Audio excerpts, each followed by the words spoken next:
Hey everyone, I'm Mark, and today we're going to look at some of the finer details of setting up the G3000 for a flight, be it in the Vision Jet, TBM, or any other plane that has the same avionics. We'll look at how I like to set up the displays for a flight, but we'll actually spend the bulk of the time on the initialization flow, which isn't overly complicated, but there are a couple of details that are important to get right. If there's interest, I'll do a follow-up video where we look at in-flight situations and how to handle them, because I know that's something a lot of people struggle with, but for today we'll be focusing only on pre-flight. So now that we have some power up, the first thing it wants you to do is initialize the system, but before we can do that we need our flight plan and our weight and balance numbers, so we're going to use SimBrief to get all of that. You can also use the default planner for this step if you want, but it doesn't quite have the same level of depth that SimBrief has when it comes to weight and balance planning. If you've never used SimBrief before, it's completely free, and there's an integration for the default tablet that makes it easy to use directly from within Flight Sim, and I'll leave the link below for where you can go to download that. Now, although we're going to be using the integration for the tablet in Flight Sim 2024, if you're still on 2020, don't worry about it, because you can do all of this from the SimBrief website as well, and we're going to look at and explain everything that it automates for us with the tablet anyways. With that in mind, I've already created the flight plan for our flight today, but let's go to the edit page to have a look at what we're going to be doing. Right at the top, we've got our origin and destination with their ICAO codes, and for our flight today, that's going to be St. Martin over to San Juan. You also need to pick the right plane, so that's going to be the Vision Jet, and we'll be using the executive configuration today. From there, if we scroll down a bit, there's a field that you can enter the number of passengers that you plan on taking on board, but you can also leave this field empty if you want, and it'll use defaults which work just as well. The last step is to check the route that it picked for you near the bottom, and if you want to change it out, there'll typically be a few more options available just below that under the suggested route section. We could obviously go much more in depth with the flight planning aspect, but that's not the point of this video, so if you want more details around that, just have a look at the links that I'll leave in the description for you. That's all you really need to get going though, and once you hit the generate button right at the top, it'll create a full flight plan for us, from weight and balance to route planning, that we'll be able to import into the G3000. If we close off the tablet for just a second though, you can see there's 4 steps that we need to work through for the initialization, but the SimBrief app gives us a bit of a shortcut to prepare all of that. There's 2 buttons right at the top of the tablet, import route and import weights, and the flow that I like to use is to import both of those back to back. After each import, you'll get a message to confirm that it's completed, but it's always a good idea to check that everything was set up properly. To do that, we're going to head over to the airplane tab and then go into flight performance and finally into mass and balance, where we can check our passengers, cargo, and fuel numbers. Our passenger count in SimBrief was set to 3, and indeed we have 3 passengers loaded up here, so that's good.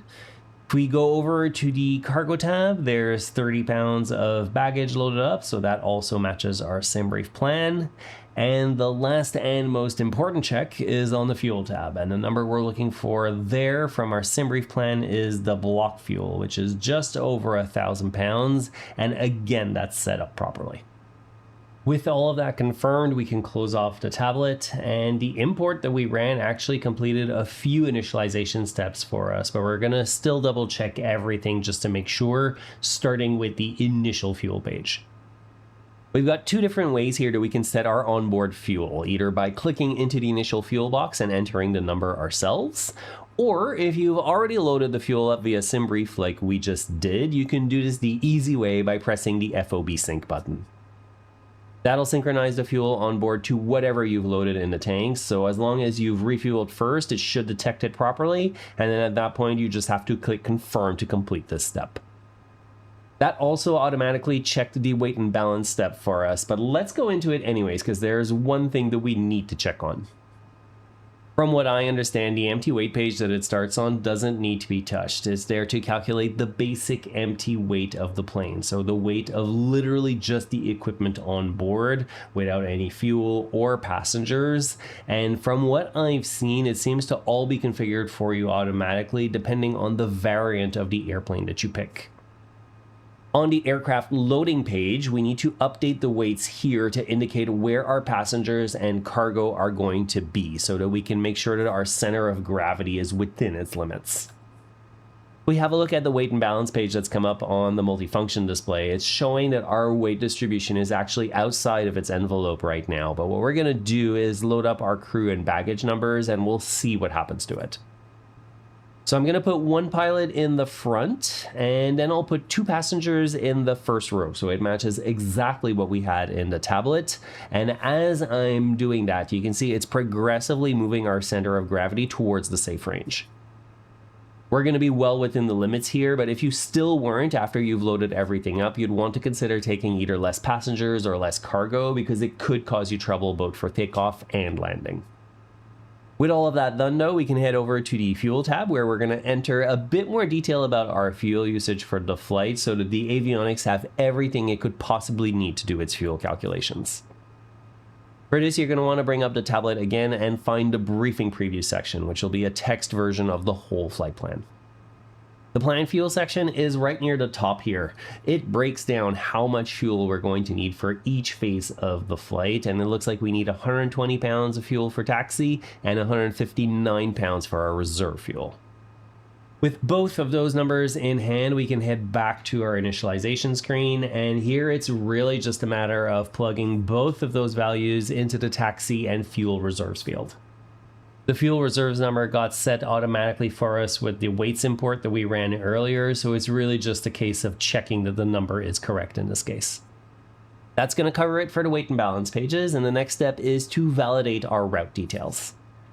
What you want to do for this step is to have your route open in SimBrief alongside the flight plan page, because that's going to make it super easy to validate that the route got imported properly. If there were any discrepancies between the SimBrief plan and what you've got here, you'd obviously want to go through and fix them and figure them out before you get airborne, but for us today, everything looks good here. We can accept the plan as it is then, and then from here it's going to bring us to the last page that we need to verify, which is the takeoff data.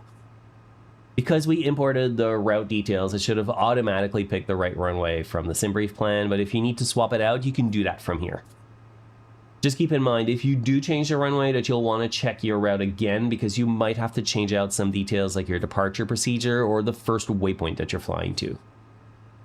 That covers the whole initialization process, so from here we can accept all of that. And although everything is ready to go flying at this point, I want to quickly go over how I set up the displays to make working with the G3000 a bit easier. Now, as you can see, in the VisionJet we have 2 screens, although sometimes the G3000 can have 3 screens as well, but at the end of the day, regardless of how many screens you have, you use these GTCs, these little screens right below it to control them. The nice thing is that with the VisionJet, we get 3 of them, so you can control the PFD settings with the leftmost GTC, and then use the center one to control both the right pane of the PFD and the split panes on the MFD. Personally, I find having the checklist on the right pane like it is right now on the PFD makes the most sense, but if you wanted to change that out, you would start by turning the knob right at the top here so that it's highlighting the leftmost pane. Then from there, you can pick whatever page you want to display on that pane from the GTC and it'll pop right up. It's the same process for the 2 panes of the multifunction display. First, we have to switch to the pane that we want to change, and then we can pick the page that we want to display on that pane. I like to split it between the map view on the left, which stays up for the entirety of the flight, and then I'll use the rightmost pane for displaying any additional context windows that I need along the way. When it comes to the primary flight display itself, there are a few things that I tweaked that might be useful for you too. The first of those is in the speed bugs page. I like to turn on the rotation speed bug just because it gives you a nice visual reminder on the speed tape of what you're looking for on takeoff. If you're taking off out of a short field, it can also be useful to turn the VX or best angle climb speed bug as well, which is just on the other tab here, just to make it a little bit easier to visualize it as you're flying. The other thing that I like to tweak is in the PFE settings. I turn the wind indication on to option 2 because I find that's the easiest one for me, but any of the options here always give you a pretty good idea of what the winds are actually doing, so it's a good one to have up. I hope you learned some useful tips and tricks for setting up the G3000 today, and if you did, please hit the like button and subscribe for more content like this one.